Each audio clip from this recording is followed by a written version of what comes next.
علّیٰ محمد وآل محمد۔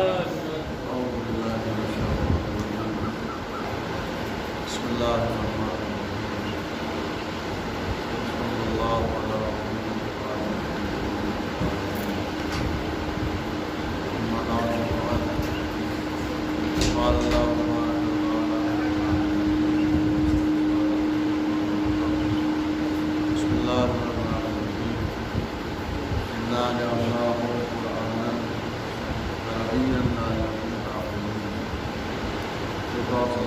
اللہم صلی علی محمد وآل محمد۔ اللہ تبارک و تعالیٰ نے اس ماہ مبارک رمضان میں جہاں قرآن نازل کیا وہیں اور بھی بہت سی صحیفے اور کتابیں اسی ماہ مبارک رمضان میں نازل ہوئی، لیکن جتنی بھی کتابیں اللہ نے نازل کی وہ آج اپنی اصلی حالت میں موجود نہیں ہیں۔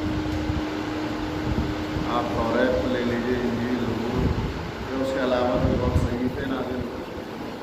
صحیفوں میں یعنی کہ جو مشہور کتابیں ہیں توریت، انجیل، زبور، اپنی اصلی حالت میں موجود نہیں ہے سوائے قرآن مجید۔ آپ اگر انجیل ڈھونڈیں گے تو آپ کو اس کا ترجمہ ملے گا اور دوسری زبانوں میں جو ہے ملے گی، لیکن اصل کتاب جس زبان میں انجیل نازل ہوئی تھی اس زبان میں آپ کو نہیں ملے گی، نہ توریت ملے گی اور نہ مسیح۔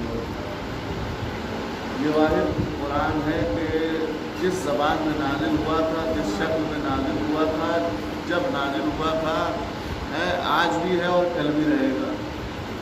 اس کی وجہ سب سے بڑی یہ ہے کہ اللہ نے جتنی بھی کتابیں نازل کی سوائے قرآن کے، کسی بھی کتاب کے لیے نہیں کہا کہ انا نحن نزلنا الذکر وانا لہ لحافظون، ہم ہی اس ذکر کو نازل کرنے والے اور ہم ہی اس کی حفاظت کرنے والے۔ نہ انجیل کے لیے آپ کو ملے گا، نہ توریت، نہ زبور اور نہ دوسری صحیفوں کے لیے۔ قرآن مجید کے لیے خود قرآن کی آیت کریمہ ہے اس کی تلاوت ہو جائے۔ اللہ خود کہہ رہا ہے ہم نے جو ہے اس کتاب کو نازل کیا ہے اور ہم ہی اس کی حفاظت کرنے والے ہیں۔ اب ظاہر سی بات ہے جس کتاب کی حفاظت خود خداوند تعالیٰ کر رہا ہو، غیر ممکن ہے کہ وہ مٹ جائے، ناممکن ہے کہ پھر وہ فنا ہو جائے، ناممکن ہے کہ وہ کتاب جو ہے ختم ہو جائے اس کتاب کو ماننے والے۔ حالانکہ دنیا کے اور دشمنان دین، دشمنان اسلام، دشمنان قرآن، دشمنان خدا نے بہت کوشش تو کی کہ قرآن بھی مٹ جائے، قرآن بھی ختم ہو جائے، قرآن بھی فنا ہو جائے، اور نہ جانے کیسے کیسے خود مسلمان عرب کا جو عربی جانتے تھے، عرب لہجے میں، عرب کی گود میں پلے بڑے، وہ جب قرآن نہیں سمجھ پائے، کسی عام انسان کو دوسری زبان والے کا قرآن کو سمجھ پانا اس طرح سے کہ جیسے سمجھنے کا حق ہے نہیں سمجھ سکتے۔ اس لیے کہ قرآن ایک بہترین کتاب ہے کہ جس کی حفاظت کو اللہ رب القرآن میں فرمایا انا جعلناہ قرآنا عربیا لعلکم تعقلون، ہم نے اس کتاب کو، قرآن کو عربی زبان میں نازل کیا تاکہ تمہیں کچھ عقل آ جائے، تاکہ تم کچھ سوچ سکیں۔ ہم نے اس کے پہلے بھی مجالس وغیرہ میں امام باڑے یا مسجد میں یہاں پر بھی اور دیگر جگہوں پر اس سلسلے میں بیان فرمایا ہے۔ آپ کی خدمت میں ہے کہ اللہ نے قرآن میں یہ کہا کہ ہم نے قرآن کو اس لیے عربی زبان میں نازل کیا تاکہ تمہیں عقل آ جائے۔ اب اس آیت کریمہ میں جو یہ لہجہ استعمال ہو رہا ہے اللہ کا، یہ لہجہ کون سا ہے؟ پھر قرآن کو اگر آپ دقت کی نگاہ سے پڑھیں گے، قرآن کو اگر آپ سمجھ کر پڑھیں گے، تفکر کے ساتھ، تدبر کے ساتھ، جیسا کہ قرآن نے کہا فلا یتدبرون یتعقلون، تدبر کے ساتھ پڑھو، تدبر کے ساتھ پڑھو، ہے نا۔ اگر جو ہے اس طرح سے پڑھا جائے گا تو آپ کو خود محسوس ہوگا، محبت اور عشق کے ساتھ اگر قرآن کو پڑھیں گے، آسان لفظ نہیں پڑھا ہے۔ جب انسان کسی سے محبت کرتا ہے تو اس کو سمجھنے لگتا ہے، جب کسی سے عشق ہو جاتا ہے تو اس کے عشق کی بنا پر اس چیز کو، اس کی خواہشوں کو، اس کی باتوں کو سمجھنے کی صلاحیت اس کے اندر پیدا ہوتی ہے۔ اگر انسان عاشقانہ طور پر قرآن کو پڑھے، محبت کے ساتھ قرآن کو پڑھے، تو اس میں آپ کو معلوم ہوگا کہ اللہ نے لہجے بدل بدل کر باتیں کی ہیں بہت سی جگہ پر. کسی آیت میں کوئی اور لہجہ ہے, کسی آیت میں کوئی اور لہجہ ہے, کسی آیت میں کوئی اور لہجہ ہے. مثلا مثال کے طور پر ایک تو آیت ہے, آپ کے اندر درد کریں گے. آیت دعا لیجیے, آیت دعا کیا ہے؟ وقال ربکم ادعونی استجب لکم. اے میرے بندے مجھ سے مانگو میں عطا کروں گا. یہ لہجہ کیا ہے؟ یہ لہجہ اگر آپ غور کریں گے تو لہجہ محبت ہے. محبت ہی میں تو ایک انسان دوسرے انسان سے کہتا ہے کہ آپ کبھی بھی کہیے ہم حاضر ہیں وہاں صاحب, آپ 10 بجے رات کا آئیے, 12 بجے رات, خالی ایک کال کر دیجیے گا ہم حاضر ہو جائیں گے. یہ کیوں کہا جا رہا ہے؟ محبت ہی کی بنا پر. کوئی دشمن سے کوئی نہ کہتا کہ آپ 12 بجے رات میں کوئی بلائیے گا وہاں جائیں گے. دوست سے کہتا ہے, اپنے حبیب سے کہتا ہے, جس سے محبت کرتا ہے ان سے کہتا ہے. لہذا یہ جو کہا جا رہا ہے وقال ربکم ادعونی استجب لکم, میرے بندے مجھ سے مانگو میں عطا کروں گا, یہ محبت ہی کی بنا پر کہہ رہا ہے. اور اللہ سے زیادہ کون محبت اپنے بندوں سے کرنے والا ہے؟ باپ بھی ایک مرتبہ جھڑک دیتا ہے, ماں بھی عاجز آ کر کے جو ہے کنارے کشی کر لیتی ہے, لیکن واحد خدا کی محبت ہے کہ کچھ بھی ہو جائے بندہ خدا چاہتا ہے یہ بندہ میرے پاس آ جائے کسی طرح سے. خدا کی محبت لا ریب ہے, بے عیب ہے, اس میں کوئی چاہت نہیں ہے. ماں باپ بھائی بہن دیگر محبتوں میں چاہتیں پائی جاتی ہیں, غرض ہے, لیکن خدا کی محبت میں کوئی غرض نہیں ہے. کیا غرض ہو سکتی ہے؟ خدا اپنے بندے سے محبت کر رہا ہے, کس غرض سے کر رہا ہے؟ اگر یہ کہا جائے غرض ہے تو غرض صرف اتنی ہے, وہ یہ چاہتا ہے کہ جہنم میں نہ جانے پائے. ایک صلوات پڑھنے والے اتنی سی غرض ہے. اگر غرض دی جائے تو صرف اتنی سی غرض ہے, تو یہ غرض بھی ہمارے ہی حق میں فائدے مند ہے. اس کے حق میں کیا ہے؟ اس کا تو کوئی فائدہ نہیں, ہمارا ہی فائدہ ہے. سوائے خدا کی محبت کے ہر محبت میں کچھ نہ کچھ غرض پائی جاتی ہے. اللہ کی محبت میں کوئی غرض نہیں, کچھ نہیں, بے عیب ہے محبت اللہ ہے. یہ جو کہہ رہا مجھ سے مانگو میں عطا کروں گا, میں دوں گا تمہیں, تو محبت ہی کی بنا پر تو کہہ رہا ہے. لیکن اسی آیہ کریمہ میں پورا 2 طرح کے لہجے استعمال کیے خدا نے بتا دیا.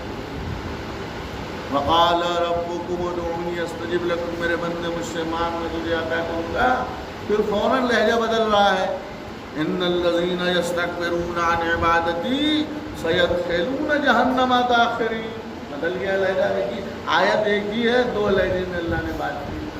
آدھا لہجہ پیار اور محبت بھرا ہوا ہے, آدھا لہجہ اگر تم نے میرے آگے ہاتھوں کو نہ پھیلایا, اگر تم نے میری بارگاہ میں ہاتھوں کو نہ پھیلایا, میرے غیر کے آگے ہاتھوں کو پھیلایا, یا آسان لفظوں میں کہہ دوں کہ جناتوں والی مسجد ڈھونڈتے رہے مجھے چھوڑ دیا, تو پھر یاد رکھنا پہلے تمہیں دنیا میں ذلیل کریں گے, اس کے بعد میں جہنم میں ڈال دیں گے. یہ قرآن ہے, میرے اپنے الفاظ نہیں ہیں, میں کہہ رہا ہوں قرآن کے الفاظ ہیں. آیت دعا جو ہے آپ 12 مرتبہ سنتے رہتے, بڑے بڑے واعظین و مقررین اور خطبہ جو سنا ہے. اگر تم نے میرے آگے ہاتھوں کو نہ پھیلایا, اپنے بازوؤں کی مچھلیوں پر غرور کرتے رہے, تو یاد رکھنا پہلے دنیا میں ذلت ملے گی, بعد میں جہنم ملے گا. تو یہ لہجہ سمجھ میں آیا اللہ کا کہ اللہ نے ایک ہی آیت میں 2 لہجے استعمال کر لیے. یا پھر وہ آیا غدیر یاد کر لیجیے, یا ایھا الرسول بلغ.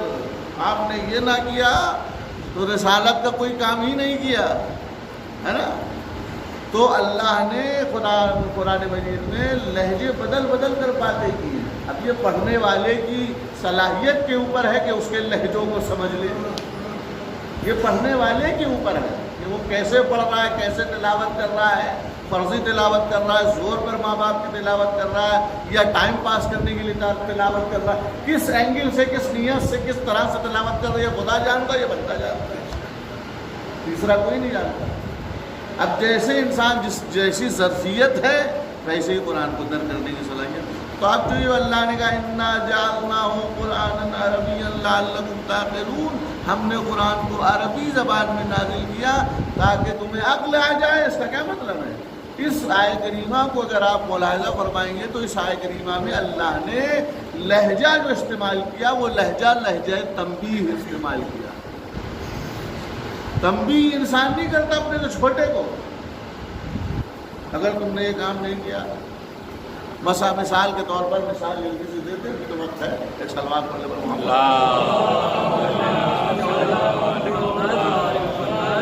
یہ ماہ رمضان ماہ قرآن ہے، لہٰذا اس مہینے میں قرآن کے حوالے سے اگر زیادہ سے زیادہ بات کی جائے اور جس طرح جتنا بھی قرآن کو سمجھ سکتے ہیں، کل جنت میں جو درجات بٹیں گے وہ آپ جانتے ہیں اسی قرآن کی بیس پر بٹیں گے. جتنا تعلیم قرآن تمہیں ہوگا اتنا ہی بلند درجہ جنت میں ملے گا. اور یہ میرے اپنے الفاظ نہیں ہیں، جناب امیر کے ہیں. ایک سلوات پڑھ لے محمد حنفیہ سے جناب امیر نے جو ہے وصیت کی ہے، وہ وصیت نامہ اگر کل موقع رہا تو یاد کر کے پھر پڑھیں گے، ورنہ آج نہیں. اِنَّا جَعَلْنَاهُ قُرْآنًا عَرَبِيًّا لَعَلَّكُمْ تَعْقِلُونَ. ہم نے قرآن کو اس لیے نازل کیا تاکہ تمہیں عقل آ جائے. یہ لہجہ جو ہے یہ لہجہ تنبیہ ہے، اللہ تنبیہ کر رہا ہے. مثلاً آپ نے جو ہے 10 روپے کا نوٹ دیا اپنے بچے کو، توجہ کریں، 10 روپے کا نوٹ دیا آپ نے اپنے بچے کو، کہا کہ جاؤ دکان سے فلاں چیز لے کر آ جاؤ. بچہ خوشی خوشی 10 روپے کا نوٹ لے کر چلا، قبل اس کے کہ دکان پر پہنچتا 10 روپے کا نوٹ گم ہو گیا. توجہ کریں، بہت قیمتی بات میں کہنے جا رہا ہوں قرآن کے والے.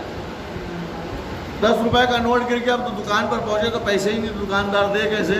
واپس آ کر گھر میں ابا کے کنارے کھڑا ہو خاموشی سے، باپ پوچھ رہے ہیں بیٹا کیا ہوا، وہ چیز لائے. وہ بیچارہ سہما ہوا ہے کہ 10 روپے کا نوٹ گر گیا ہے، کیونکہ جانتا ہے باپ بڑے ظالم ہیں، ہے نا.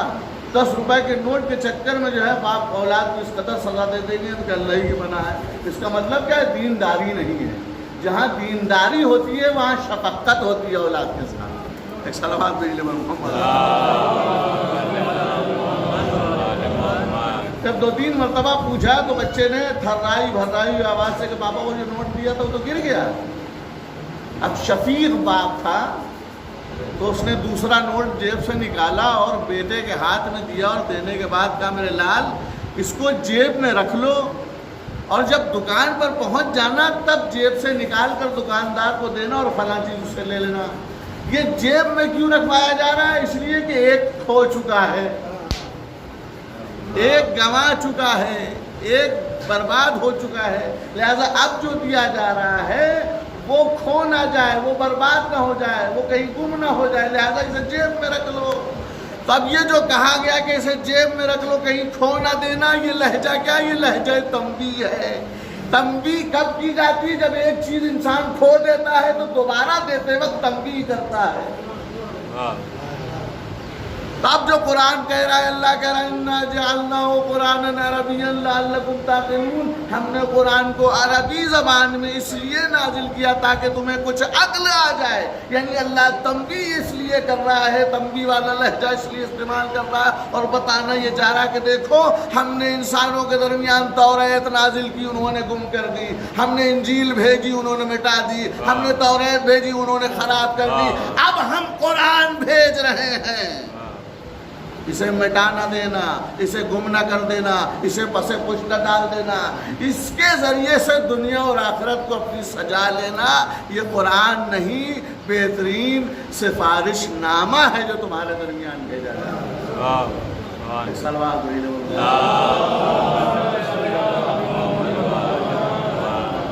لہذا اس کی تلاوت سے اپنے قلب کو منور کرو، اپنے ذہنوں کو روشن کرو.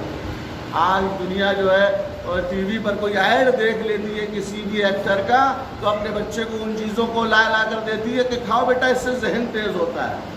لیکن معصوم فرما رہے ہیں، معصوم وہ کہ جو اپنی مرضی کو چھیڑتے ہی نہیں ہیں. وَمَا تَشَاءُونَ إِلَّا أَن يَشَاءَ اللَّهُ. یہ وہی چاہتے ہیں جو اللہ چاہتا ہے. ہم نے ٹی وی اور دنیاوی چیزوں کے چکر میں پڑھ کے اپنی اولادوں کو، اپنے بچوں کو، اپنی نسلوں کو وہ چیزیں دی جو دشمن نے دی اور شیطان نے پیش کی. جس کو امام نے پیش کیا، قرآن نے بتایا، اس کو نے لیا ہی نہیں. نتیجہ کیا ہوا؟ بچے کمزور ہیں، ذہنی ان کے توازن بگڑے ہوئے ہیں. معصوم فرما رہے آیت الکرسی ہر نماز کے بعد پڑھو، تمہاری میموری اسٹرانگ ہوگی، تمہارا حافظہ تیز ہوگا. قرآن کی جتنی زیادہ تلاوت کرو گے اتنا تمہارا ذہن جو ہے وہ اچھا ہوتا چلا جائے گا, صاف ہوتا چلا جائے گا, تیز ہوتا چلا جائے گا. لیکن کیا ہے, ہماری قوم کا عجیب عالم ہے کہ ہم ایک انگریزی داں کو تو بڑی عزت دیتے ہیں, ایک ہندی داں کو بڑی عزت دیتے ہیں, ایک سائنسداں کو بڑی عزت دیتے ہیں کہ جب وہ ہمارے گھر بچے کو ٹیوشن دینے آتا ہے. لیکن جو قرآن دینے آتا ہے, جو اسلام دینے آتا ہے, جو خدا کو پہچانوانے آتا ہے, جو قرآن کو پہچانوانے آتا ہے, اس کی کوئی قدر و قیمت نہیں ہوتی. وہ کیا ہے, اس لیے کہ نام نے قرآن کو پہچانا, نہ لانے والے کو جانا. آپ جانتے ہیں حضرت محمد مصطفیٰ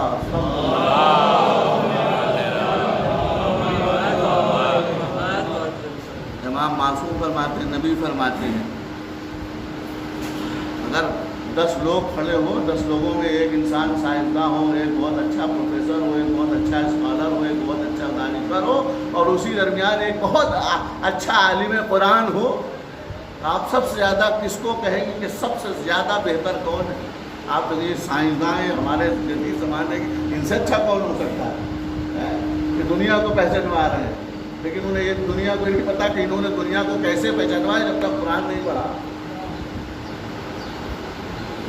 ہم اور آپ اسی کو سمجھیں گے کہ جو دنیاوی چکروں میں پڑا ہوا, یہ جس کے ذریعے سے ہمیں دنیا حاصل ہو رہی. لیکن نبی فرما رہے تم میں سب سے اچھا اور سب سے بہتر وہ ہے کہ جو خود بھی قرآن پڑھے اور دوسروں کو قرآن کی تعلیم دے. تم میں سب سے بہتر, سب سے اچھا نبی نے فرمایا کہ وہ ہے کہ جو خود بھی تلاوت قرآن کر سیکھے اور دوسروں کو تلاوت قرآن سکھائے. لہٰذا یہ عہد کرے آج اس 7ویں رمضان میں کہ اگر نہیں پڑھنا آ رہا ہے تو کسی نہ کسی ذریعے سے ہم اسی ماہ مبارک رمضان میں قرآن پڑھنا سیکھیں گے, اور اس کے بعد اپنے چھوٹے بچوں کو, اپنے چھوٹے بھائیوں کو, دوسرے لوگوں کو قرآن کی تعلیم دیں گے. یہی منشا اور مجملہ آل محمد علیہ السلام کر رہا ہے, یہی ان کی سیرت. لہٰذا قرآن کو زیادہ سے زیادہ پڑھیں, اس کی تلاوت کریں, اپنے دل کو, اپنے ذہن کو قرآن کی تلاوت اور اس کی نور سے بچا بسا لیں. لہٰذا قرآن پڑھیں, قرآن کی تلاوت کریں. جتنا قرآن زیادہ, جتنا آپ کو علوم قرآن آپ کا بڑھتا چلا جائے گا, جنت میں درجات ویسے ویسے بڑھتے. جتنا کم علوم علم قرآن ہوگا اتنی جنت میں درجہ چھوٹا ہوگا. تو ہر کوئی اچھا اور اعلیٰ اور بلند درجہ چاہتا ہے جنت میں. دنیا میں چاہتا ہے کہ اچھا فلور ہو, ساری چیزیں نظر آئیں, نہیں چاہتا ہے انسان. دنیا میں نہیں چاہتا کہ انسان اچھے فلور پر رہے, بڑی منزل پر رہے تاکہ سارا نظارہ ہو. تو جہاں ہمیشہ رہنا ہے وہاں کے بارے میں کیوں نہیں سوچتے؟ ایک صلوات دے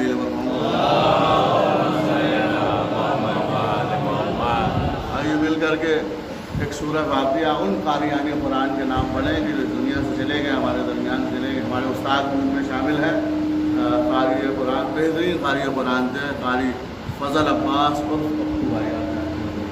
ہمارے استاد بھی قرأت وغیرہ کے تھے, خدا ان کو بڑی رحمت کرے. اور ان کے ساتھ جتنے بھی قاری رئیس صاحب, قاری طاہر نظمی صاحب ہے نا, اس طرح کے اور دیگر قاریان قرآن اور وہ علم قرآن کو جاننے والے اور پڑھنے والے جو اس دنیا سے چلے گئے, ان کی روحوں کو ایک سورہ فاتحہ. بسم اللہ.